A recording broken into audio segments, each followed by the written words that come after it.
Hello everyone. I was visiting Copenhagen yesterday and I wasn't planning to actually visit Copenhagen, so I didn't bring any really decent camera with me.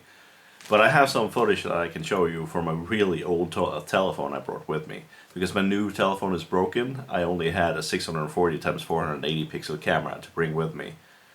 But, let's check that out later. I visited one of those electronic stores. Probably one of the last electronic stores around in Scandinavia left, I think. But it was kind of fun to see them again, visit them again. But today, I got some more mail. 2 packages from China. I have no idea what that is.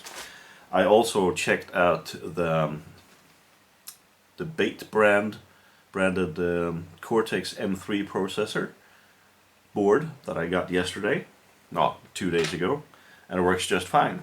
I just don't have an idea how to upload to it yet. But it has something to do with USB mode versus serial mode. I'm gonna figure that out later. I also got some souvenirs with me back from Denmark to visit to Copenhagen.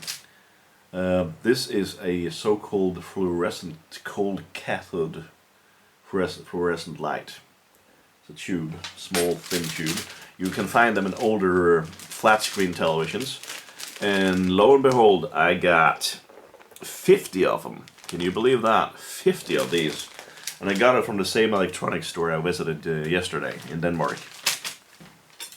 So what can I do with these? Well, maybe we can make all kinds of weird art pieces with them. I like to make some electronics arts from time to time with weird stuff.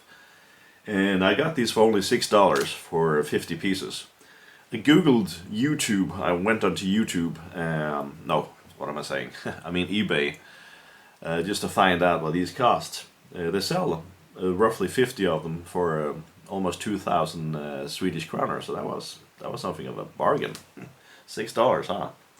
I'm gonna have some fun with those. They do require a high power inverting power supply though, in order to make them work. So let's watch the movie from Copenhagen first. Sorry about the quality, but that's the only camera I had. It was built inside a 7-year-old mobile phone. And when we're done doing that, let's see what's in the mail.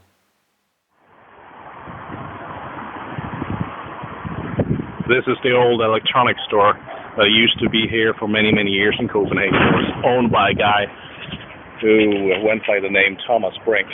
He used to have this store. It was bought out by someone else.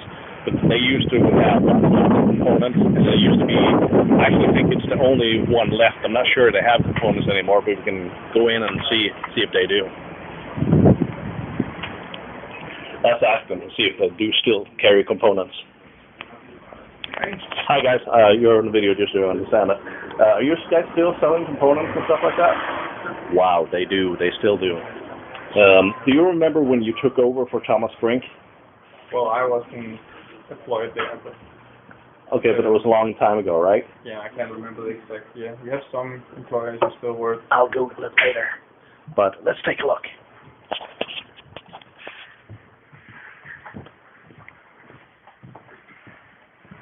Is there something specific you're looking for? Or? Nah, I'm just reminiscing. This is kind of my memories from my childhood.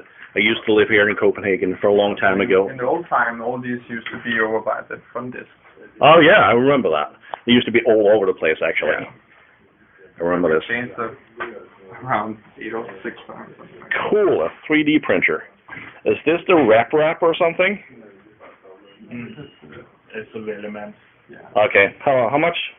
How much does it cost? Shouldn't it say here? I think it's around 4,000. 4,000. Okay, that's not too bad. You have to assemble it yourself, of course, right? Yeah. Yeah. Great. Still something you have to assemble yourself. I think this one is 3,600. Awesome. The Van How is the same price and it's fully assembled. So The Van How? the Van How is the same price. Where's that We one? can get this one. And it's all finished. That one. I think, yeah. Okay. Yeah, so it's 50. Yeah, that's pretty cheap. Cool. Right, exciting. More mail from China. I can't really guess what it is today because the packages feel so weird. I have ordered a Arduino Duo, or whatever they call that, and because they come at the same price tag as an Arduino Mega these days, so I might as well buy that. And I've also ordered a Node Lua and some ID cards for my card reader, just for having some fun with that. So let's find out what's inside of these today. See what we have. Oh, it's the cards. It's the cards from the card reader. This is interesting because they retracted that from the eBay ad. They retracted it and they told me that if I don't get the goods, it's okay. They're gonna reimburse me because they have removed that from eBay. I don't know why, but the cards came anyway. And I hope they're not factory rejects, just like the last cards I got. These, I'm supposed to be able to write, like this. These are blank cards. They're like RFID cards that requires a special reader in order to read it. I think I have it here somewhere that I can show you. See if I can find it somewhere. I haven't labeled these shells yet, because everything here in the Arduino section is relatively new to me as well. There it is. There's my old set. I have like a key tag here I can use. This is probably a familiar thing. You can buy these from China. It contains a small RFID ID chip and a small coil that sends out a signal when it gets powered by this card reader right here. This is a MyFair 1 card reader. 1.0. It's not the Plus model, but this is what it is.